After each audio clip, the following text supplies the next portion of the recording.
ప్రసాద్ శారద దంపతుల ఒక పెద్ద డాబా ఇంట్లో సాయంత్రం వేళ కుటుంబ సభ్యులంతా విశాలమైన హాల్లో కూర్చొని టీ తాగుతూ మాట్లాడుకుంటున్నారు. పెద్ద కొడుకు రమేష్, కోడలు అనామిక, రెండవ కొడుకు సురేష్, కోడలు అవని, మూడవ కొడుకు అరుణ్, కోడలు అంజలి అందరూ సరదాగా మాట్లాడుకుంటున్న సమయంలో అనామిక సీరియస్గా ఒక విషయం అక్కడ తీసుకొచ్చింది. అత్తయ్య, మావయ్య, మీ అందరితో నేను ఒక ముఖ్యమైన విషయం మాట్లాడాలనుకుంటున్నాను. రమేష్ గారితో నేను వారం రోజుల నుంచి దీని గురించే చర్చిస్తున్నాను. ఇప్పుడు మీ అందరి ముందు నా ఆలోచన పెట్టాలనుకుంటున్నాను. ఏంటమ్మది అంత సీరియస్గా చెబుతున్నావు? అసలు ఆ ముఖ్యమైన విషయం ఏంటి? ఏదైనా కొత్త చీర కావాలా? మొన్నే కదమ్మా పట్టు చీరలు కొన్నాం. పున్నాగలు అవన్నీ చేయించుకుంటావా? మొహాట పడకుండా అడుగు. మన ఇంట్లో దేనికి లోటు లేదు కదా. అయ్యో, అలాంటిదేమి కాదులే అత్తయ్య. నాకు ఎలాంటి చీరలు నగలు వద్దు. నా ఉద్దేశం వేరు. నేను ఎంఎస్సి చదువుకున్నాను కదా. పెళ్ళైన దగ్గర నుంచి ఇంట్లో రోజు ఖాళీగానే ఉంటున్నాను. నా చదువుకి తగ్గట్టుగా ఇంట్లోనే ఉంటూ ఏదైనా స్వయం ఉపాధి వ్యాపారం చేయాలి అనుకుంటున్నాను. చాలా మంచి ఆలోచన అనామిక. ఆడపిల్లలు చదువుకొని ఇంటికి పరిమితం కాకూడదు. ఆర్థికంగా స్వతంత్రంగా ఎదగాలని ఆలోచించటం నాకు చాలా సంతోషంగా ఉందమ్మా. ఇంతకీ ఏం వ్యాపారం చేద్దాం అనుకుంటున్నావు? ఏదైనా బొటీకి పెడతావా? కుట్టు మిషన్లు పెట్టుకుంటావా? లేకపోతే ఆన్లైన్లో ఏమైనా చేస్తావా? అవన్నీ కదండి మావయ్య గారు. మన ఇంటి బంగ్లా పైన చాలా స్థలం వృధాగా పడుంది కదా. దాదాపు 1000 చదరపడుగుల ఖాళీ స్థలం వరకు ఉంది. అక్కడ నేను చేపల పెంపకం వ్యాపారం మొదలు పెట్టాలని నిర్ణయించుకున్నాను. అది వినగానే శారద చేతిలో ఉన్న టీ కప్పు కింద పెట్టి షాక్ అవుతూ కోడలి వంక చూసింది. మిగతా వాళ్ళు కూడా ఆశ్చర్యపోయారు. ఏంటి చేపలా? అది మన బంగ్లా పైన. నీకేమైనా బుర్ర పనిచేస్తుందా లేదా అన్నామేక? మనదేమైనా పల్లెటూరా, పెంకుటిల్లా?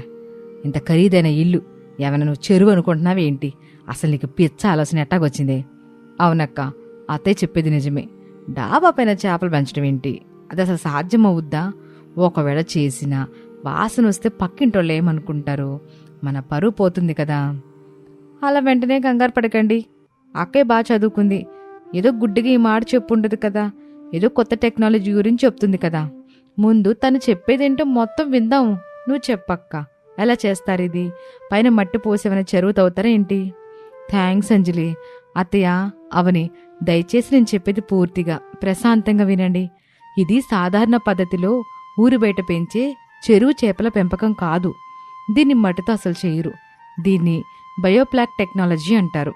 ఇది ఇజ్రాయెల్ దేశంలో కనిపెట్టారు ఒక ఆధునిక పద్ధతిది. తక్కువ స్థలంలో తక్కువ నీటితో ఎక్కువ చేపలు పెంచే అత్యుత్తమ విధానం ఇది.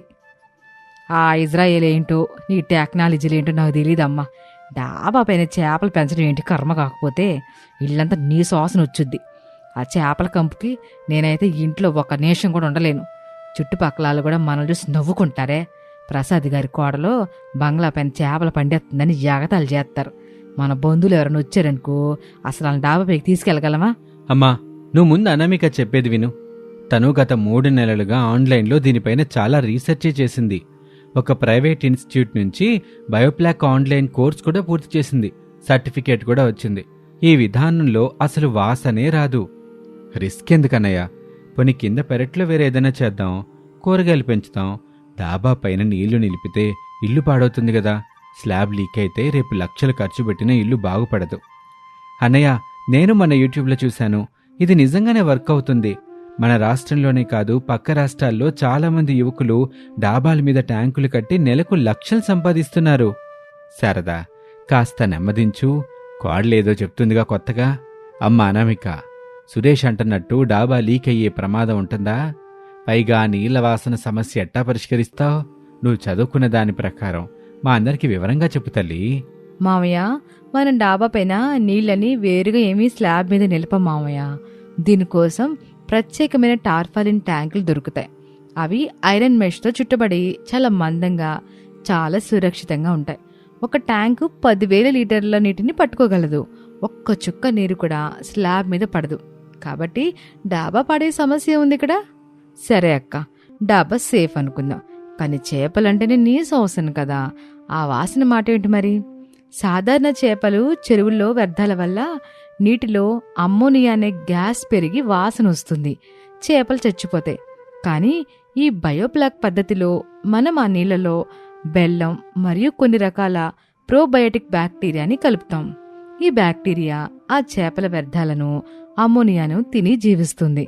అలా తిన్న వ్యర్థాలను తిరిగి ప్రోటీన్ ఆహారంగా మారుస్తుంది. ఆ ప్లాక్ని మళ్ళీ చేపలే తింటాయి. దీనివల్ల దానా ఖర్చు సగం తగ్గుతుంది. నీరు ఎప్పుడు శుభ్రంగానూ ఉంటుంది. అసలు దుర్వాసన అనేది ఉండదు. ఏమో, ఇదంతా వినడానికి పుస్తకాల్లో బాగానే ఉంటుంది, కానీ రేపు ఆచారంలో ఏమైనా తేడా వచ్చిందనుకో నైలు నాశనం అయిపోద్ది. అయినా నీళ్లు మార్చకుండా ఒకే నీళ్లతో 5-6 నెలల తరపడి చేపలు ఎట్టా బతుకుతాయి? ఊపిరాడక చనిపోవా? అదే అత్తయ్య బయోప్లాక్ గొప్పతనం. రోజు 24 గంటలు ఎయిరేషన్ మోటార్ల ద్వారా నీటిలో ఆక్సిజన్ పంపుతాం. నీళ్ళు అసలు మార్చే పని లేదు. 5 నెలల్లో తిలిపియా లాంటి చేపలు పెరిగి పెద్దదవైపోతాయి. ఒక్కసారి నాకు అవకాశం ఇచ్చి చూడండి అత్తయ్య. నాకైతే కోడలి మాటల మీద, ఆ టెక్నాలజీ మీద పూర్తి నమ్మకం కుదిరింది శారదా. మన పిల్లలు ఏదైనా కొత్తగా సాధిస్తామంటే మనం అండగా నిలబడాలి. చేసుకోనివ్వు, పెట్టుబడి నేనిస్తానుగా. సరే సరే, నా మాట ఇటు ఎనరగా మీ ఇష్టం వచ్చినట్టు చేసుకోండి. కానీ నాదొక కండిషన్. ఆ పైనుంచి ఒక్క చొక్క నీరు కింద కారినా, ఇంట్లోకి ఒక్కసారి కొంచెం నీ శ్వాసన వచ్చినా మరుక్షణమే ఆ ట్యాంకులన్నీ కోసి పాడేసి ఆ చేపలన్నీ తీసి బయటపడేస్తాను, చెప్తున్నాను.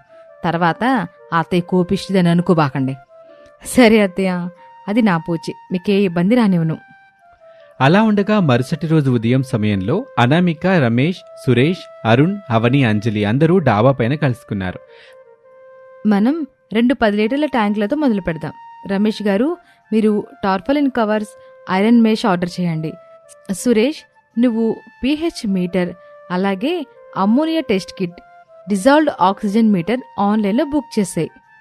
ఎయిరేషన్ పంపులు, పైపులు, వాటి ఎలక్ట్రికల్ కనెక్షన్ల బాధ్యత నాదొదిన. నేను ఒక మంచి ఆక్సిజన్ పంపు చూశాను. నేనేం చేయాలక్క? నువ్వు అవని కలిసి నేను చెప్పిన ప్రోబయోటిక్ పౌడర్, ఆర్గానిక్ బెల్లం, రాళ్ల ఉప్పు మార్కెట్ నుంచి తీసుకురండి. ఈ వారంలోనే సెటప్ పూర్తి చేసేద్దాం. అలా అనుకుంటూ వారం తర్వాత డాబా పైన హడావిడి మొదలైంది. అందరూ కలిసి 2 పెద్ద రౌండ్ ట్యాంకుల్ని సెట్ చేశారు. పైపుల ద్వారా మోటార్ ఆన్ చేసి నీళ్లు నింపుతున్నారు. హబ్బా, ఈ ఐరన్ మెష్ కింద వంచటం చాలా కష్టంగా ఉందిరా బాబు. చేతులు నొప్పులు పుడుతున్నాయి. కష్టపడితేనే కదరా ఫలితం ఉండేది. అనామిక, 2 ట్యాంకుల్లో నీళ్లు నిండాయి. ఇప్పుడు నెక్స్ట్ స్టెప్ ఏంటి? ముందు ఈ నీటిలో ఉన్న క్లోరిన్ పోవాలి. కాబట్టి 24 గంటలు ఈ ఆక్సిజన్ మోటార్లు ఆన్ చేసి వదిలేద్దాం. అప్పుడు క్లోరిన్ గాల్లో కలిసిపోతుంది. మరుసటి రోజు ఉదయం సమయంలో అవని, ఆ రాళ్ళుప్పు తీసుకురా. ప్రతి ట్యాంక్లో 10 కిలోల రాళ్ళుప్పు కలపాలి. ఇది చేపలకి రోగాలు రాకుండా కాపాడుతుంది. అంజలి, బెల్లం తీసుకురా. దాన్ని వేడి నీళ్ళల్లో కరిగించి అందులో ఈ ప్రోబయోటిక్ బ్యాక్టీరియా పౌడర్ని కలపాలి. బెల్లం ఎందుకక్క? బ్యాక్టీరియాకి వాటికి స్వీట్ ఇష్టమా? అలా కాదులేవని, బ్యాక్టీరియా పెరగాలంటే కార్బన్ సోర్స్ కావాలి. బెల్లంలో కార్బన్ ఎక్కువగా ఉంటుంది. చేపల వ్యర్థాల్లో నైట్రోజన్ ఉంటుంది. ఈ కార్బన్ నైట్రోజన్ని బ్యాలెన్స్ చేస్తేనే బాగా బతుకుతాయి. ఇప్పుడు ఈ బెల్లం మిశ్రమాన్ని ట్యాంకుల్లో పోసి ఒక 10 రోజులు వదిలేస్తే నీరు లేదా గోధుమ రంగులోకి మారిపోతుంది. అప్పుడే ఇది బయోప్లాక్ నీరు అవుతుంది. అలా ఉండగా ఆటోలో ఆక్సిజన్ ప్యాకెట్లలో వేల కొద్దీ చిన్న చేప పిల్లలు వచ్చాయి. వదినా, చేప పిల్లలు వచ్చేసాయి. డైరెక్ట్గా ట్యాంకుల్లో పోసేనా కవర్లు చింపి? వద్దొద్దు అరుణ్, అలా వెంటనే పోస్తే నీటి ఉష్ణోగ్రతల్లో తేడా వల్ల చేపలు షాక్కి గురై చనిపోవచ్చు. ముందు ఆ కవర్లని తీసి ట్యాంక్ నీళ్ల మీద ఒక అరగంట పాటు తేలనివ్వు. ఆ తర్వాత నెమ్మదిగా అన్నీ తీసుకెళ్లి నీటిలో వదిలేద్దాం. అలా అనుకుంటూ ఉండగా డాబా పైన మోటార్ల చప్పుడు కింద హాల్లో విని శారద తనలో తాను ఇలా అనుకుంటుంది. 15 రోజులు అవుతుంది ఈ చేపల గోళం మొదలై. పైన వాసన గుప్పమంటుందేమో. ఈరోజు ఎట్టగైనా ఇల్లు చూడాలి. నా ముక్కుకి గుడ్డగట్టుకుని వెళ్తాను. అప్పుడు అత్తగారు ముక్కుకి గుడ్డగట్టుకుని మెట్లెక్కడం చూసి అవని, అంజలి కూడా కుతూహలంగా ఆమె వెనకే వెళ్లారు.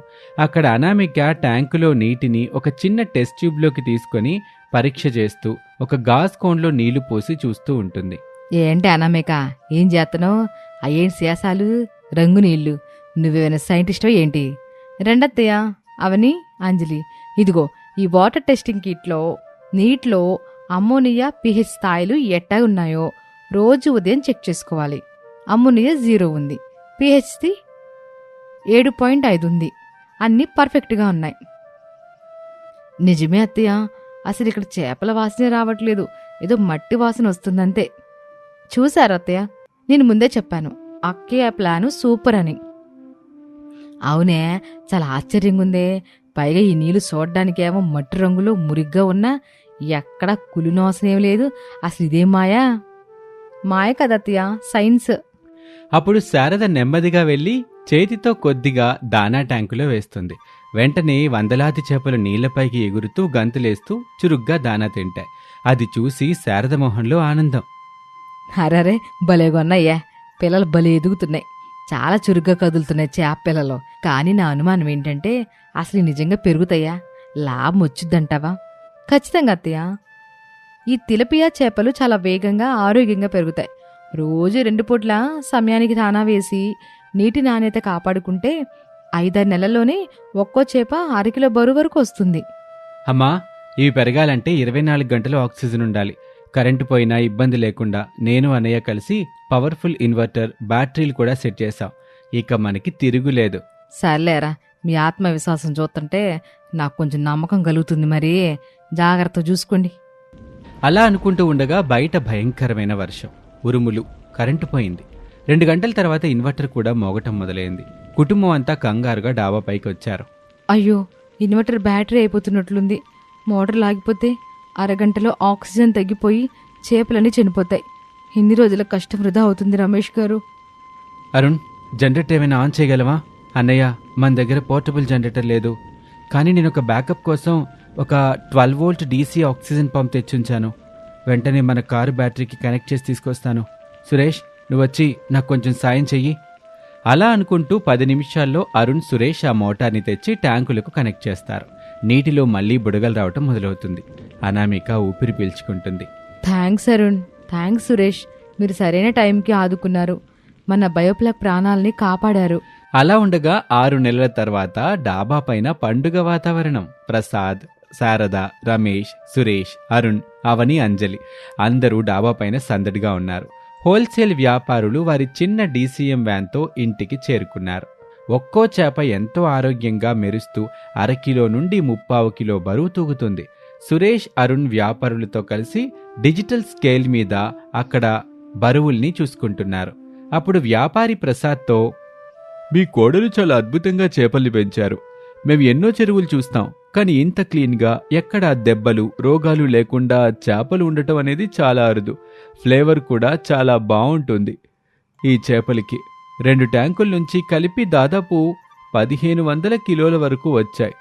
చూసావా శారదా, మన డాబా పైన 1.5 టన్నుల చేపలు బండించింది మన కాల్లో. నేనసలు నమ్మలేకపోతున్నాను. ఇదిగోండి సార్, మనం మాట్లాడుకున్న రేటు కిలో 120 రూపాయల ప్రకారం మీ డబ్బులు మొత్తం 1,80,000 అయింది. ఈ డబ్బుని మీరుంచుకోండి. అలా చెప్పి వ్యాపారి వెళ్ళిపోగానే రమేష్ ఆ డబ్బుల్ని తీసుకుని అనామిక చేతిలో పెడతాడు. అనామిక డబ్బుని తీసుకెళ్లి అత్తగారి శారద చేతిలో పెడుతుంది. ఇది మన మొదటి ఆదాయం అత్తయ్య, మనందరి కష్టం దీని వెనుకుంది, మీరు ఆశీర్వదించండి. ఏంటమ్మా నమ్మకిది, నీ కష్టం, నీ బుద్ధి బలం ఇది. ఆ రోజు నేను వాసన వచ్చుద్ది, ఇల్లు పాడవుద్ది, పక్కింటాలు నవ్వుతారని అరిచాను కదమ్మా, నిన్నెంత బాధ పెట్టాను. అయినా నువ్వు నా మాటలకు భయపడకుండా, కోపగించుకోకుండా ఎంతో ఓపికతో, పట్టుదలతో ఈ పని చేసి విజయం సాధించావు. ఈ డబ్బు నా చేతిలో పెట్టడం కదమ్మా, దీనికి పూర్తి హక్కుదారివి నువ్వేనమ్మా. నన్ను క్షమించక్క, మొదట్లో నేను కూడా అత్తయ్యగారిలాగే భయపడ్డాను, నీకండగా నిలబడలేదు. కానీ నువ్వు ఈరోజు మమ్మల్ని గర్వపడేలా చేసావు. అవునక్క, నువ్వు మా అందరికీ పెద్ద ఇన్స్పిరేషన్ అక్క. ఇంట్లో ఖాళీగా కూర్చుని టీవీ సీరియల్ చూసే కంటే ఇలాంటివి చేస్తే మైండ్ ఎంత యాక్టివ్గా ఉంటుందో తెలిసింది. మా ఇల్లాళ్ళకి మంచి దారి చూపించవదినా, దీన్ని చూసి వీళ్ళు కూడా ఏదైనా సొంతంగా చేస్తే బాగుండు. చూసావా శారదా, చదువుకున్న కోడలు ఇంటికొస్తే ఇల్లే కాదు, ఆ ఇంటి డాబా కూడా కనకవర్షం కురిపిస్తుంది. మన ఇంటికి అనామిక రూపంలో మహాలక్ష్మి వచ్చింది. ఆ సమయంలో ఇరుగు పొరుగు వారంతా ప్రసాద్ ఇంటికొస్తారు. బంగ్లా పైన చేపలు పెంచి 6 నెలల్లోనే లక్షల్లో లాభాలు తీశారని ఊరంతా తెలిసిపోతుంది. అందరూ ఆశ్చర్యంగా అనామికను అభినందించడానికి వస్తారు. నిజమైన శారదక్క, మీ కాళ్ళలో డాబా పైన చేపలు పెంచేసిందంట కదా, ఇల్లంతా కంపు కొట్టలేదా? ఎట సాధ్యమైంది? కంపు కొట్టడం ఏంటే పిచ్చిదానా, రండి రండి పైకి వెళ్ళి చూడండి. మా కోడలు తెలివితేటలో మొదట్లో నేను కూడా మీలాగా భయపడిపోయా, కానీ నా కోడలో బయోప్లాక్ అనే పెద్ద టెక్నాలజీ వాడిందిలే. నిజంగా గ్రేట్ అండి మీ కోడలో. మామూలు నెలతో ఇంటిపైన ఇంత పెద్ద వ్యాపారం చేయొచ్చని మాకు ఇప్పుడే తెలిసింది. రేపు మా అమ్మాయిని పంపిస్తాను, కాస్త టెక్నాలజీ ఏదో నేర్పించండి. తప్పకుండా. నా కోడలు మహాలక్ష్మి. ఆడపిల్లలు వంటింటికి గరిటె తిప్పడానికి పరిమితం అవ్వక్కర్లా. వాళ్ళ బుర్రకు పదును పెడితే ఇంట్లో ఉండే ప్రపంచాన్ని, కొత్త టెక్నాలజీని జయించగలరని నిరూపించింది. ఇక మీదట మా బంగ్లా పైన ఇంకో 4 ట్యాంకులు కూడా ఏర్పాటు చేసి ఈ వ్యాపారాన్ని ఇంకా పెంచుతాం. నా మిగతా 2 కోడల్లో అవని, అంజలి కూడా అనామిక తోడుగా నిలబడతారు. ఏమంటావు అనామిక? తప్పకుండా అత్తయ్య. మీ అందరి ప్రోత్సాహం, కుటుంబం అండ ఉంటే ఏదైనా సాధించొచ్చు. చూశారుగా, ఒక మంచి ఆలోచన. దానికి తోడు సరైన ఆధునిక సాంకేతిక పరిజ్ఞానం ఉంటే అసాధ్యమైంది ఏదీ లేదు. అత్తగారి అనుమానాన్ని కోడలు తన విజయంతో ఎలా పారద్రోలిందో మా కుటుంబ సంతోషానికి ఇంతకంటే ఏం కావాలి? అలా అనామిక తన భర్త రమేష్, తోటికోడల వైపు సంతోషంగా చూసింది. ఆ ఊళ్ళో ఇప్పుడు అనామిక కుటుంబంలోని మహిళలంతా అందరికీ ఒక ఆదర్శంగా నిలిచారు. అందరూ సంతోషంగా నవ్వుకుంటూ ఉండగా కథ ముగిసింది. ఇది వాల్టి కథ. మరొక ఆసక్తికర కథలో మళ్ళీ కలుద్దాం. నమస్తే. ప్రసాద్ ఇంట్లో మనుషుల మధ్య మమకారం ఎంత పెద్దదో ఆ ఇల్లు మాత్రం అంత చిన్నది. ఎండాకాలం రావటంతో ఆ ఇంట్లో ఉండటం నరకంలా మారింది. లోపల గదుల్లో గాలి ఆడక చెమటలు పట్టి అందరూ అల్లాడిపోతున్నారు. ఫ్యాన్లు తిరుగుతున్నా వేడిగాలి వస్తుందే తప్ప ఉపశమనం లేదు. ఆ ఇంట్లో 8 మంది మనుషులుండటంతో ఆ ఇంట్లో ఉక్కపోతే రాజ్యం వెళ్తుంది. అబ్బాబ్బాబ్బా, ఏంటి ఒక్కపోత? రాత్రి 10 అవుతున్నా వేడి శాఖలు తగ్గట్లా. అనామిక, ఈ ఒక్కపోతకి గొంతెండిపోతుందమ్మా. మంచినీళ్ళు తీసుకురా. ఏంటో ఈ ఎండాకాలం రాత్రి అయినా గాని మన పెంకుటిల్లు నిప్పుల కొంపట్లాగా మారిపోయింది. ఇదిగోండి అత్తయ్య, నిజమే, ఈసారి ఎండలు మరీ దారుణంగా ఉన్నాయి. మనం ఎంతగా విసురుకున్నా ఈ వేడి తగ్గదు. లోపల గదులు చిన్నవి కదా, అందుకే మనుషుల శ్వాసకి ఉబ్బరిస్తుంది. రమేష్ గారు, మీరు ఆ ఫ్యాన్ స్పీడ్ పెంచలేరా? అనామిక, అది ఆల్రెడీ 5లోనే ఉంది. కానీ అది కేవలం వేడిగాల్నే గదంతా సర్క్యులేట్ చేస్తుంది తప్ప చల్లదనం ఇవ్వటం లేదు. ఈ పెంకులు పగలంతా వేడిని పీల్చుకొని రాత్రికి ఆ సెగని మన మీద కొదులుతున్నాయి. అవునమ్మా అనామిక, మన గోడలు కూడా వేడిని పట్టుంచుతున్నాయి. రమేషు, నువ్వు, సురేషు, అరుణు మేడ మీద పడుకోవచ్చుగా. అక్కడైనా కొంచెం గాలి వచ్చుద్దేమో. నాన్న, మేడ మీద మరీ దారుణంగా ఉంది. పైన నేలసెగ పుట్టిస్తుంది, ఆకాశం నుంచి కూడా వేడిగాలే వస్తుంది. అసలు ఎక్కడికైనా వెళ్ళినా ఈ వేడి నుంచి తప్పించుకోలేకపోతున్నాం. మాకంటే మా భార్యల పరిస్థితి ఇంకా దారుణం. వాళ్ళు వంటింట్లో ఆ పొయ్యి దగ్గర మగ్గిపోయి ఇప్పుడు ఈ గదిలో అసలు పడుకోలేకపోతున్నారు. అవనైతే ఈ వేడికి ఏడుస్తుంది కూడా. ఎడవక ఏం చేస్తాను సురేష్? గాలాడక ఊపిరి సలపట్లేదు. ఫ్యాన్ కింద కూర్చున్న చెమటలు వస్తూనే ఉన్నాయి. నా స్కిన్ అంతా ర్యాషెస్ వచ్చేస్తున్నాయి. నాకు ఇలాంటి చోట నిద్ర పట్టదు. మనం పట్నం వెళ్ళిపోదాం ప్లీజ్. నాకైతే పిచ్చెక్కుతుంది అరుణ్. మనం కూడా రేపు మా ఇంటికి వెళ్ళిపోదామా? అక్కడ కనీసం ఏసీ ఉంటుంది. ఇక్కడ ఈ చిన్నింట్లో ఉండలేకపోతున్నాము, ఉడికిపోతున్నాం. పల్లెటూరు అంటే బాగుంటుంది అనుకున్నాను, కానీ ఈ ఎండలు భరించడం నా వల్ల కాదు. అంజలి, ఈ సమస్యకి పరిష్కారం పారిపోవడం కాదు. ఇక్కడున్నంత మమకారం, ఈ ఆత్మీయత ఎక్కడా ఉండదు. కానీ ఈ వేడిని సహజంగా ఎలా తట్టుకోవాలనేదే మనం ఆలోచించాలి. రమేష్ గారు, ఏవండి, మన సమస్యకి పరిష్కారం మన కళ్ళ ముందే ఉంది. మనం ఈ రాత్రికి బయట ఉన్న ఆ పెద్ద మర్రి చెట్టు కింద పడుకుంటే ఎలా ఉంటుంది? ఆ చెట్టు మన ఇంటికి రక్షణ కవచం లాంటిది కదా. అవును తల్లి, అక్కడైతే కాస్త చల్లగాలొచ్చుద్ది. ఈ ఉక్కపోతని మనం తిట్టుకుంటూ ఉండే కంటే ఆ పని చేయడం ఉత్తమం. అనామిక చెప్పిన సలహా అందరికీ నచ్చింది. ఇంటి ముందున్న పురాతనమైన మర్రి చెట్టు చాలా పెద్దది. అలాగే దాని కింద పగలు కూడా చల్లగా ఉంటుంది. ఆ రాత్రి అందరూ మంచాలు పట్టుకొని మర్రి చెట్టు కిందకి వెళ్లారు.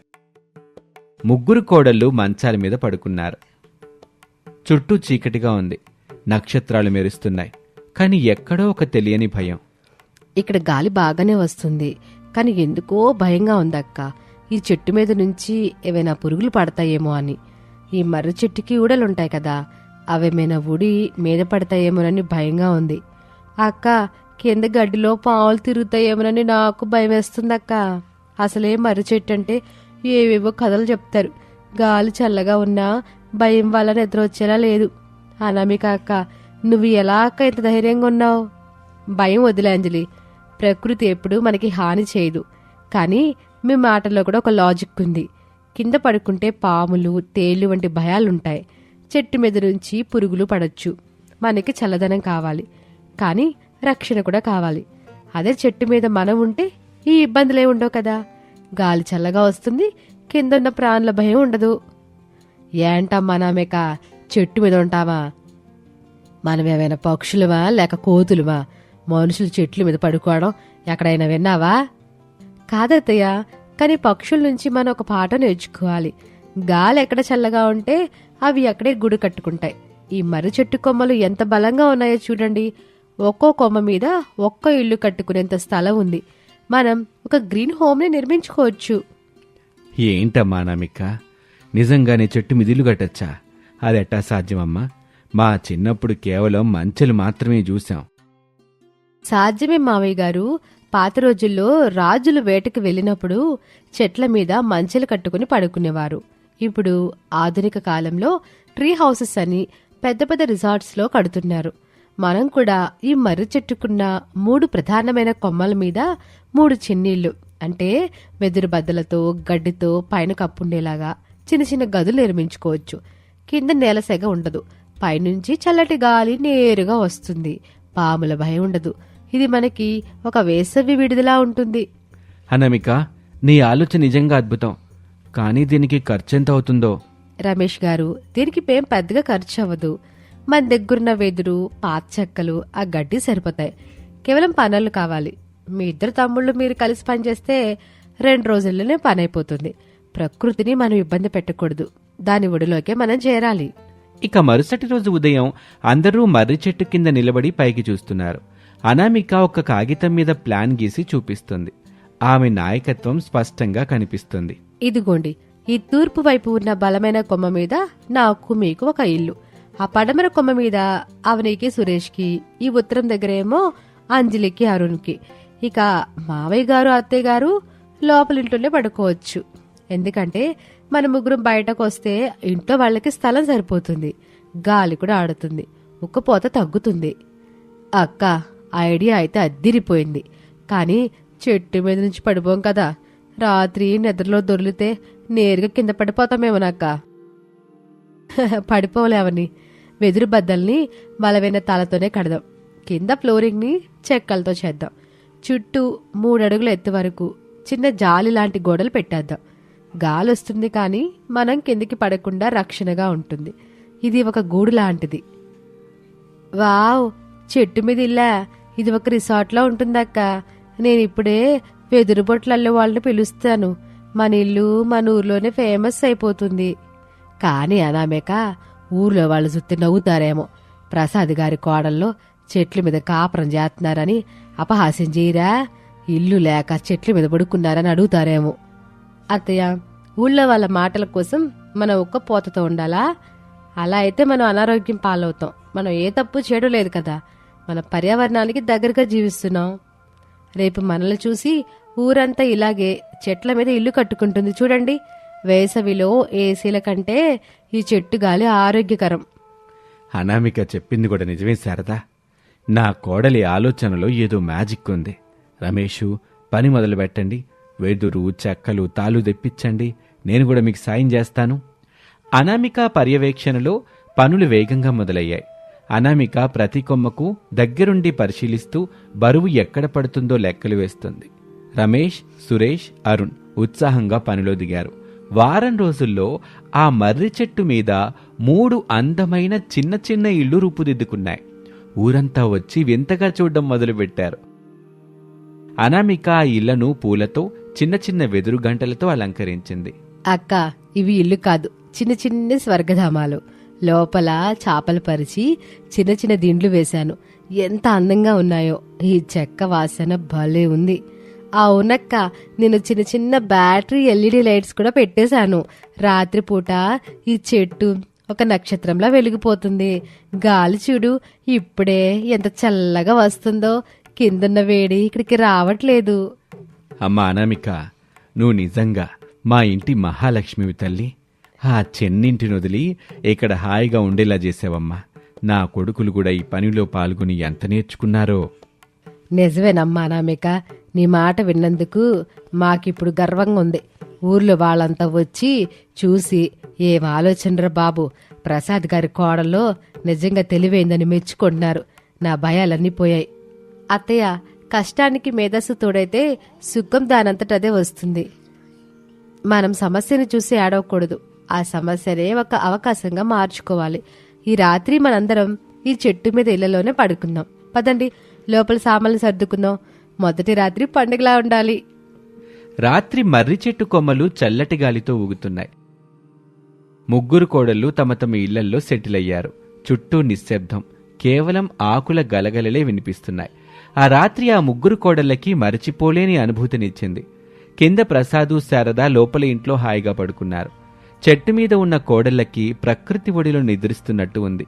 అనామిక తన ఇంటి జాలి కిటికీ నుంచి పక్కనే ఉన్న అవని, అంజలిను పలకరిస్తుంది. అవని, అంజలి, ఇక్కడ నిద్ర పడుతోందా? ఎలా ఉంది అనుభవం? ఆకాశం ఎంత దగ్గరగా కనిపిస్తుందో కదూ. అక్క, అద్భుతం. మన పాత ఇంట్లో ఉంటే చెమటలతో తడిసిపోయేదాన్ని. ఇక్కడ గాలి చూడు ఎంత చల్లగా మనల్ని తాకుతుందో. అసలు దోమలు కూడా లేవు ఈ ఎత్తులో. ఈ ఊడల మీద గాలి మనల్ని పలకరిస్తాంటే సంధ్యారాగపు మ్యూజిక్లా ఉంది. అవునక్క, నక్షత్రాలు ఎంత దగ్గరగా కనిపిస్తున్నాయో. ఇక్కడ ప్రకృతి ఊపిరి మనకు అందుతోంది. థ్యాంక్స్ అక్క, నీ ఐడియా వలన మాకొక కొత్త ప్రపంచం దొరికింది.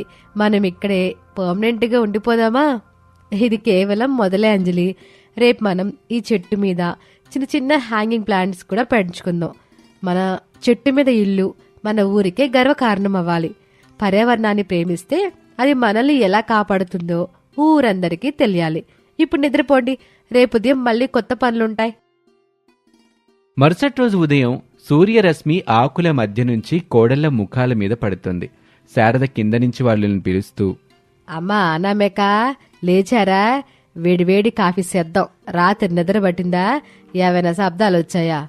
లేచామత్తయ్య, రాత్రి చాలా బాగా నిద్ర పట్టింది. కలలేవి రాలేదు. అంత ప్రశాంతంగా ఉంది. కాఫీ తాగి పైన ఉన్న ఇల్లును శుభ్రం చేస్తాం. అత్తయ్య, నాకిక్కడి నుంచి దిగుబుద్ధి కావట్లేదు. ఇక్కడ కూర్చొని కాఫీ తాగితే ఆ కిక్కే వేరు. అవునత్తయ్య, మేము ఇక్కడే బ్రేక్ఫాస్ట్ కూడా చేస్తాము. మావయ్య గారు, మీరు కూడా పైకి రండి, ఒకసారి చూడండి ఎంత చల్లగా ఉందో. తప్పకుండా వస్తానమ్మా. నా కోడలు అనామిక చేసిన ఈ వింతని నేను దగ్గరుండి చూడాలిగా. ఇక ఆ వేసవికాలం మొత్తం ఆ ముగ్గురు కోడళ్ళు ఆ చెట్టు మీద ఇళ్లలోనే హాయిగా గడిపారు. అనామిక నాయకత్వంలో ఆ ముగ్గురు తోటి కోడళ్ళు ఒక్కటయ్యారు. వాళ్ల చిన్న ఇంటి ఇబ్బందుల్ని ఒక గొప్ప సాహసంగా మార్చి అందరికీ ఆదర్శంగా నిలిచారు. క్రమంగా ఊళ్ళో మరికొంతమంది కూడా తమ పెరట్లో ఉన్న చెట్ల మీద ఇలాంటి ఇల్లు నిర్మించుకోవటం మొదలుపెట్టారు. అత్తయ్య, చూసారా? మనం మొదలుపెట్టిన ఈ చిన్న ప్రయత్నం ఒక మార్పు తెచ్చింది. ప్రకృతితో కలిసి జీవించడంలోనే అసలు సుఖం ఉందని అందరూ గుర్తించారు. నిజమేనమ్మా, ఇల్లు చిన్నదైనా ఆలోచన పెద్దదైతే ఆ ఇల్లు ఆనందాల నిలయం అవుతుందని నువ్వు నిరూపించావు. నా కోడళ్ళ ముగ్గురు చల్లగుండాలి. ప్రసాద్ గారి ఇంట్లో ఇప్పుడు ఉక్కపోతలేదు. కేవలం చల్లటి గాలి, మమకారపు జల్లులు మాత్రమే ఉన్నాయి. అనామిక తెలివితేటలు, ఆమె వివేకం ఆ కుటుంబాన్ని శిఖరాగ్రాన నిలబెట్టాయి. ఆ మర్రి చెట్టు కేవలం ఒక చెట్టు కాదు, ఆ ఇంటి ఆనందాలకి ఊపిరి పోసిన ఒక గుడిలా మారిపోయింది. ఇది వాల్టి కథ. మరొక ఆసక్తికర కథలో మళ్ళీ కలుద్దాం. అంతవరకు సెలవు. నమస్తే.